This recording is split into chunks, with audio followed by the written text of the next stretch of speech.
विपक्ष जानना चाहता है कि आखिर ये क्यों हो रहा है, किस लिए हो रहा है। विपक्ष का मानना है कि जब आपने खुद ये नोट जारी किए थे और अब आप इसे वापस ले रहे हैं, इसका सीधा मतलब है कि आपका फैसला गलत साबित हुआ, आपका फैसला गलत रहा। आपने एक अदूरदर्शितापूर्ण फैसले को क्रियान्वित किया था और अब आपको समझ में आ रहा है आपने गलत किया था। वहीं दूसरी तरफ आरबीआई के द्वारा ये बताया गया है सही फैसला था।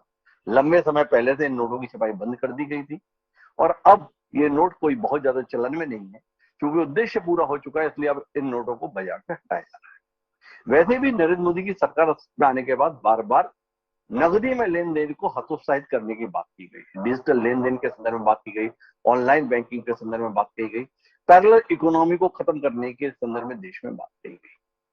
तो क्या 2000 नोट के नोटों का बंद किया जाना इसी दिशा में एक बड़ा कदम है? क्या काले धन के खात्मे के संदर्भ में यह कदम कोई बड़ी भूमिका निभाएगा? बताया तो गया था कि जब नोटबंदी की गई थी और 500 और 1000 के नोट जब बंद किए गए थे कि अब काला धन नहीं रहेगा, आतंकी गतिविधियां नहीं रहेंगी, और वो उद्देश्य कितने पूरे हुए आज भी वो बहस की जद में है। बहरहाल इस विषय को समझने की कोशिश करते हैं। हमें समझाने के लिए 3 खास मेहमान इस चर्चा का हिस्सा बनने के लिए मौजूद है, जो कांग्रेस पार्टी इस फैसले को लेकर सवाल उठा रही है। शुरू से नोटबंदी को लेकर राहुल गांधी बेहद मुखर रहे हैं और इसे एक नासमझी से भरा हुआ फैसला बताते रहे हैं। उस पार्टी का पक्ष रखने के लिए हमारे साथ उनके संजीदा प्रवक्ता सुरेंद्र राजपूत मौजूद है। जो पार्टी इस फैसले का पुरजोर समर्थन करती है अर्थात भारतीय जनता पार्टी, उसके प्रतिनिधि के तौर पर नरेश चंद्र गुप्ता जी हमारे साथ मौजूद है। और इन दोनों के बीच क्या आर्थिक दृष्टि से सही है, क्या आर्थिक दृष्टि से गलत है, ऐसे संदर्भ में जिनकी टिप्पणियां देश में ही नहीं बल्कि दुनिया में बड़ी गंभीरता से सुनी जाती हैं, जाने माने अर्थशास्त्री डॉक्टर चरण सिंह हमारे साथ हैं। आप तीनों का स्वागत है। चर्चा की शुरुआत नरेश गुप्ता जी से करते हैं, क्योंकि उनकी सरकार का फैसला है ना। तो बताएं, 2000 का नोट आपने ही निकाला, आपने उसमें फूलमाला चढ़वा दी, ऐसा क्यों किया नरेश जी आपने सब लोगों के साथ? कतार में देश पहले भी लगा था, एक बार फिर कतार में लाके खड़ा कर दी, क्यों कर रहे हैं आप ऐसा? हम सबके बात बताइए ना नरेश जी। कतार में लगने की कोई बात नहीं है इस पे। आप देखिएगा कि ये बहुत व्यवस्थित तरीके से ये सारी चीजें हुई है, कतार जैसे। ठीक है, आरबीआई ने बड़ा स्पष्ट बताया है कि इस नोट की जो लाइफ है, physical life of the note 4 to 5 years, 4 से 5 साल, और 2017-18 के बाद इसकी प्रिंटिंग बंद हो चुकी है। तो लाइफ तो खत्म हो चुकी है इसकी। एक्सपॉन of last life of this note is over. जो क्लीन नोट की लाइफ है खत्म हो चुकी है, ये बहुत क्लियर आरबीआई ने कहा है।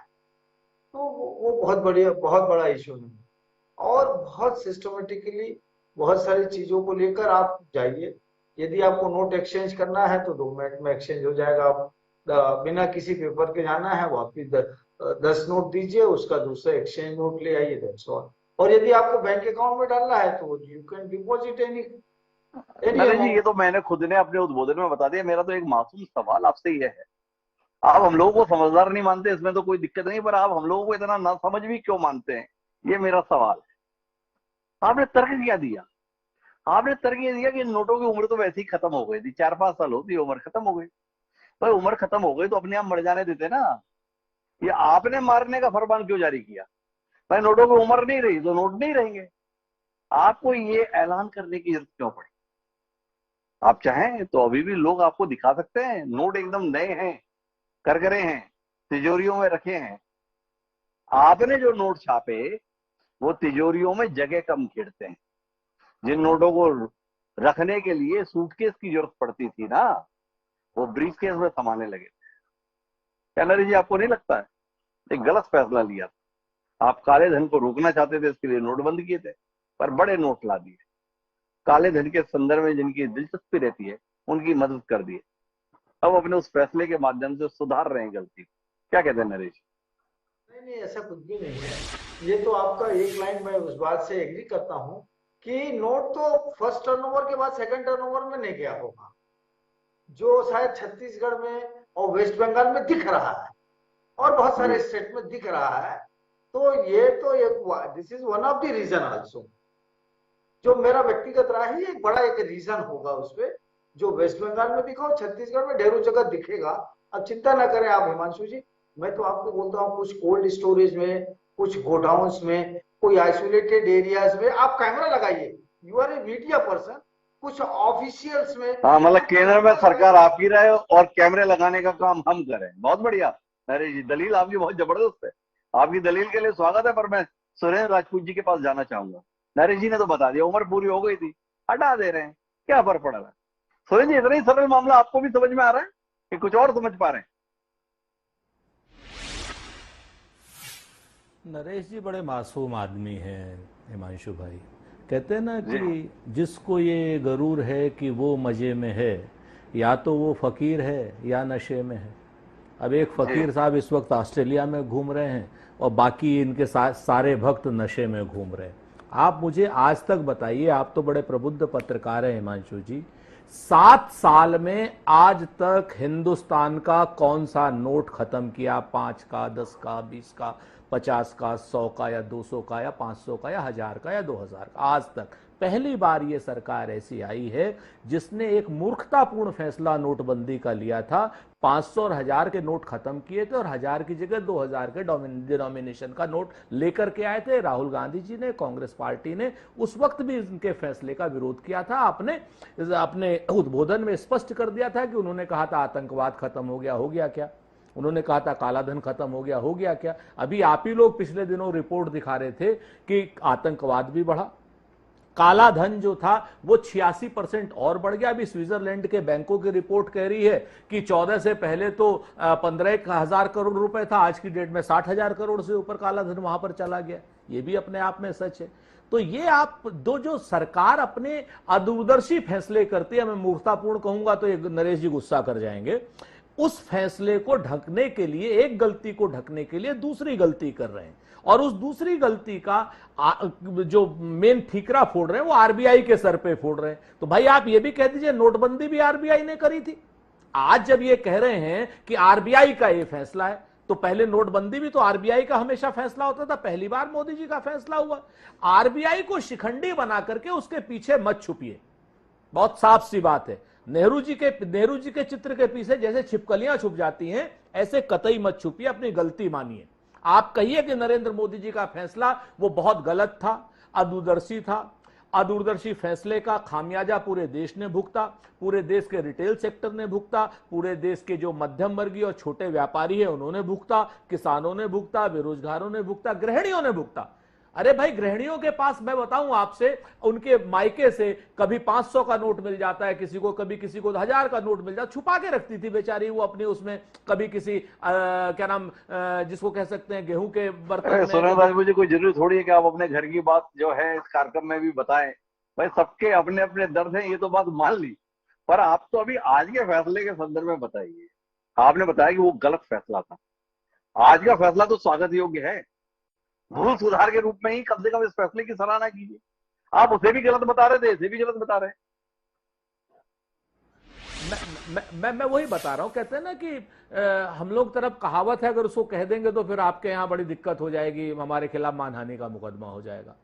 तो बुजुर्गियत में किसी ने शादी करी तो लोगों ने कहा भाई गलत किया, और उस शादी करने के बाद छोड़ दी तो लोगों ने कहा और गलत किया। उस फैसले मतलब उस कहावत का तर्जुमा इस तरीके से। सच बात यह है कि 2000 रुपए का जो नोट है, आज की डेट में आप कह रहे हैं कि इस नोट से काला धन खत्म हो जाएगा। एक तरफ तो आप ये कह रहे हैं और दूसरी तरफ कह रहे हैं बगैर किसी जांच के, बगैर किसी इसके, भाई इनको वो आप बदल लीजिए। तो ये भी दोबारा से अदूरदर्शी फैसला हो गया ना। काला धन के ऊपर कहां प्रहार हुआ? आप बताएं हमें, कोई एक आदमी बता दे कि देश में जो सुरेंद्र का सवाल जायज है, पर इस सवाल को उत्तर देने के लिए मैं जायज व्यक्ति नहीं, मेरे पास उसके लिए व्यक्ति है, और वो व्यक्ति हैं चरण सिंह जी के रूप में। चरण सिंह जी, आपसे ही अब जानने के लिए पूरे देश की निगाहें टिक गई, कैसा है ये फैसला, किसके लिए है फैसला, और इस फैसले से क्या होगा। आप जैसा अर्थशास्त्री बता सकता है। नरेश जी की अपनी प्रतिबद्धता है, वो कैसे बोल रहे फैसला गलत है, और सुरेंद्र जी की अपनी प्रतिबद्धता है, कैसे बोल रहे ये सही फैसला है। पर आपके साथ दिक्कत नहीं है। आप देश को बताइए क्यों है ये फैसला और कैसा रहेगा ये फैसला।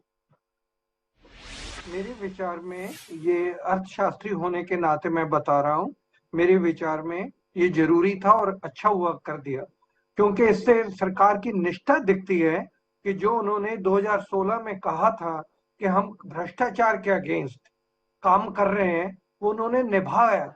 और इतने मुश्किल टाइम है, 2 इलेक्शन सामने आ रही है, जनरल इलेक्शन अगले साल है, उन्होंने बिना इस चीज का परवाह किए उन्होंने निष्ठा से वो कदम उठाया है, जिसमें बहुत दम चाहिए। अभी बात यह है कि जब ये 2000 का नोट जारी किया गया था, उस टाइम पे मैं निजी विचार बता रहा हूं, मुझे लगता है कि 500 और 1000 का नोट जब निकाला था, लोगों के पास पैसा नहीं था, और क्योंकि एटीएम में कॉन्फ़िगरेशन में टाइम जा रहा था, 2000 का नोट आवश्यकता थी, जरूरत थी। आपने जो दलील दे रहे हैं साहब, उससे मेरी थोड़ी ना इत्तेफाकी है। बड़े नोटों से काले धन को बढ़ावा मिलता है, ये बात 2016 में नोटबंदी के संदर्भ में कही गई और साथ में 2000 का नोट ला दिया गया। आपने उसके संदर्भ में जायज यूं ठहराया कि उस समय लोगों के हाथ में पैसा देने के लिए किया गया। तो भाई नोटबंदी के संदर्भ में मतलब हमारी तैयारी ठीक नहीं। हमें पैरेलल 500 के नोटों को ठीक ठाक छापे रखना था, तभी हमें नोटबंदी करनी थी। हमने नोटबंदी की और बदले में 2000 के नोट ला दिए।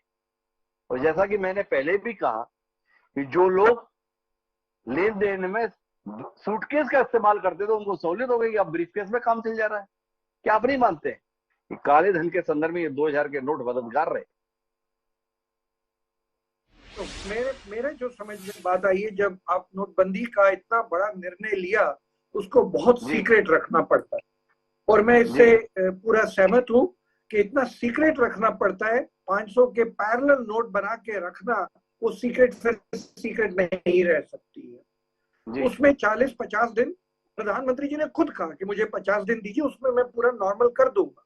पर क्योंकि उसमें थोड़ा डील पड़ रही थी, एटीएम में कॉन्फ़िगरेशन नहीं हुई पड़ी थी, तो इसलिए 2000 का नोट देके लोगों के हाथ में पैसा वापस आ गया। एक बार जब लोगों के हाथ में पैसा वापस आ गया, 500 के दूसरे नए नोट बनने शुरू हो गए, तो आप देखेंगे कि 2018 तक 500 के नए नोट अच्छी तरह भरपूर आ गए। 2018 में 2000 के नोट को बंद कर दिया, और उसके बाद ना इंडेंट किया ना सप्लाई किया।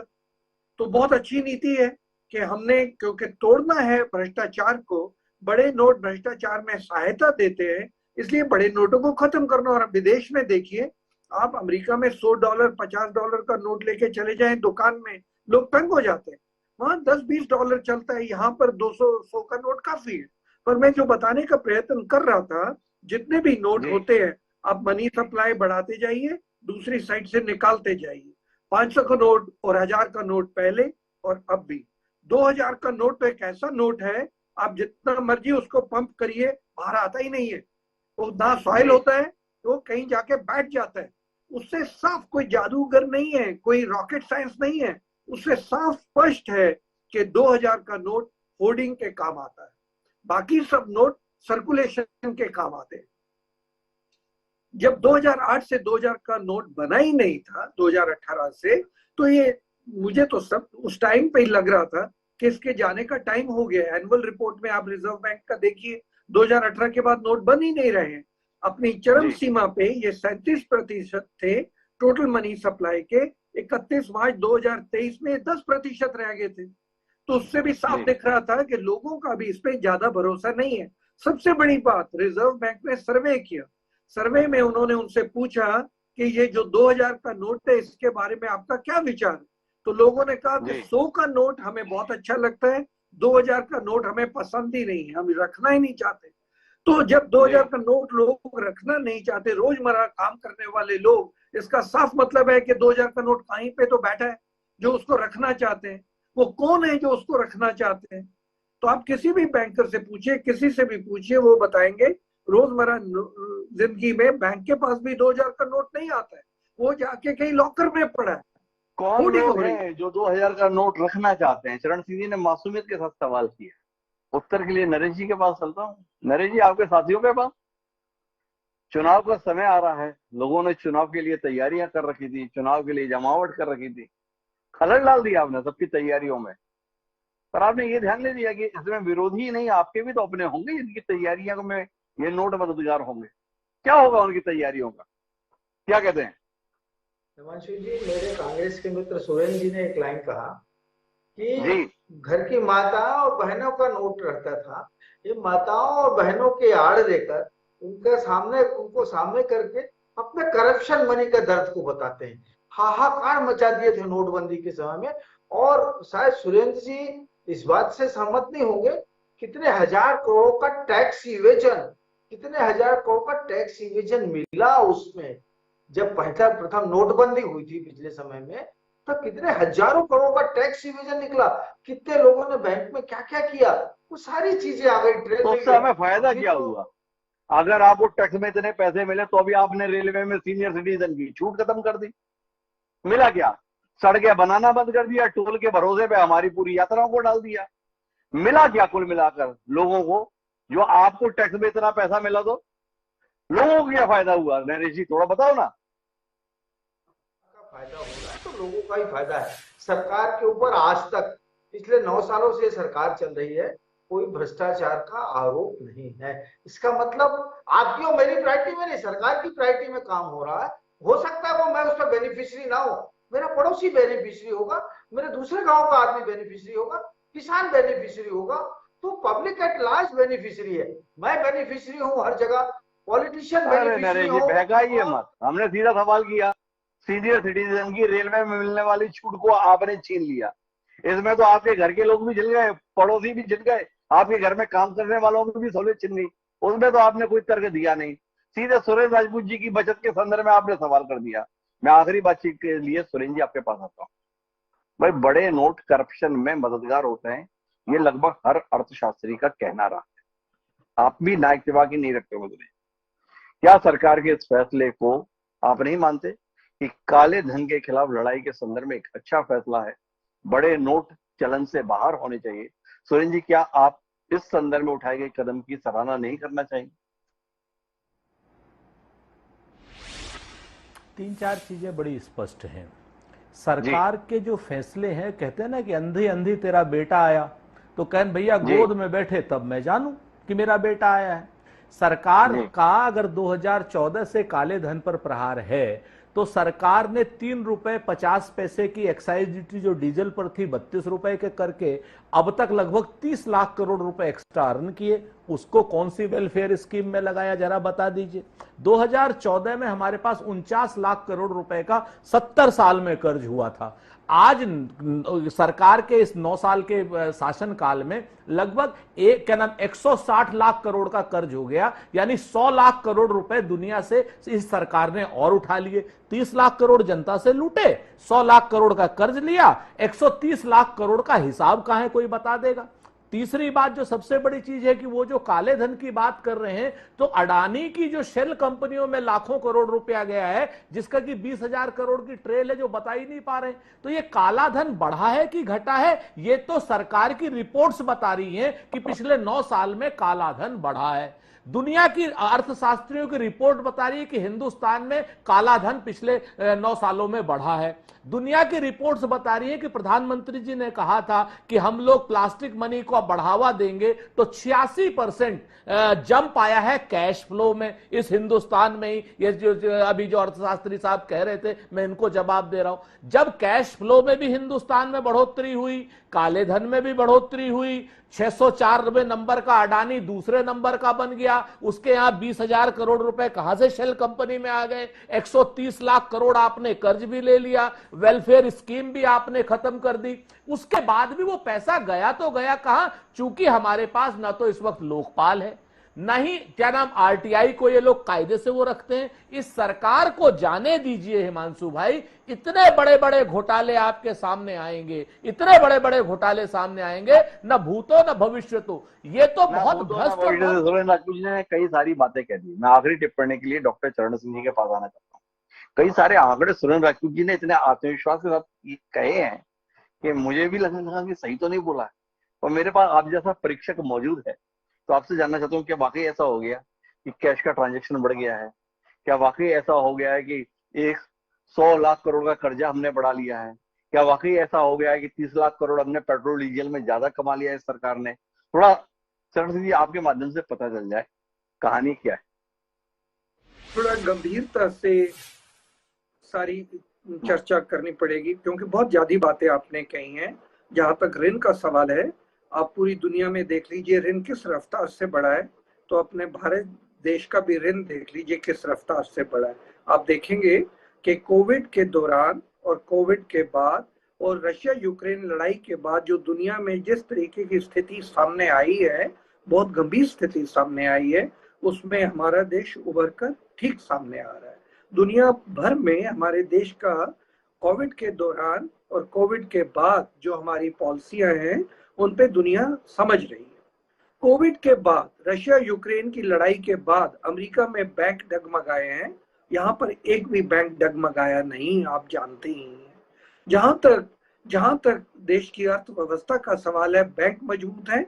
जिस रफ्तार से देश आगे बढ़ रहा है, दुनिया में सबसे तेज गति से आगे बढ़ रहा है। जहां तक सवाल है इस 2000 के नोट का, मैं तो ये कहना चाहूंगा कि 2000, क्योंकि आप देखिए डिजिटल मनी मानना मुश्किल है, जिस व्यक्ति को अंग्रेजी का पता नहीं है वो भी अपनी दुकान में गोलगप्पे बेच रहा है और कहता है कैश देने की जगह यहाँ पे स्वाइप कर दो, वहां पे स्वाइप हो रहा है। 51%, 50% से थोड़ा ज्यादा जितनी ट्रांजैक्शन देश में हो रही है वो इलेक्ट्रॉनिक माध्यम से हो रही है। ये देश की गति नहीं तो प्रगति नहीं तो और क्या है। तो जब इतना कुछ सीधे तौर पर बता दिया कि बदलाव आया है देश के संदर्भ में। सुरेंद्र राजपूत जी हस्तक्षेप करने जा रहे हैं, नरेश जी भी करना चाह रहे हैं, पर दिक्कत यह है कि घड़ी कुछ और इशारा कर रही है। मेरे पास समय की सीमा है। कुल मिला के महत्वपूर्ण बात यह है कि 2000 का नोट बंद किया जा रहा है। इसके संदर्भ में इस बात पर बहस हो सकती है कि पहले छापने का निर्णय सही था या गलत, पर इसे बंद करने के संदर्भ में फैसले को लेकर कोई सवाल नहीं होना चाहिए। बड़े नोट काला धन के संदर्भ में निश्चित रूप से मददगार होते हैं। इस नोट की विदाई इस देश में काले धन के संदर्भ में जो लोग आकर्षण रखते हैं उनके लिए मुश्किलें बढ़ाने वाली है, और अगर उनकी मुश्किलें बढ़ती हैं तो आम जनता के स्तर पर इस फैसले की सराहना होनी चाहिए। बाकी जहां तक रहा ये सवाल ये पहले लाया ही क्यों गया, इस पर बहस चलती रहेगी, पर इतना तय है कि 30 सितंबर के बाद आरबीआई को इस 2000 के नोट की वैधता नहीं बढ़ानी चाहिए। क्या आरबीआई ऐसा फैसला लेगा, जानने में इंतजार रहेगा। बहरहाल आप तीनों मेहमानों का बहुत बहुत धन्यवाद हमारे साथ इस चर्चा का हिस्सा बनने के लिए। समय अब आज के शेर का। तो हमारा आज का शेर इन हालातों को समर्पित कुछ इस रूप में व्यक्त है कि है समुंदर सामने प्यासे भी है पानी भी है समुंदर सामने प्यासे भी है पानी भी है, तृष्णगी कैसे बुझा ये परेशानी भी है। रंज अजीमाबादी ने जो ये बात कही है वो दरअसल काले धन की लड़ाई पे बड़ी मुक्ति है। काले धन से मुक्ति तो सभी चाहते हैं, पर काला धन कोई छोड़ नहीं पाता है। ये भी तो एक बड़ी दिक्कत रहती है। इस दिक्कत से उभरे कैसे, ये सवाल है। इस सवाल को उत्तर कब मिलेगा, ये भी एक बड़ा सवाल है। इस सवाल को उत्तर का इंतजार करते हैं और आपसे विदा लेते हैं। कल फिर मिलते हैं नए विषय के साथ। तब तक के लिए सलाम।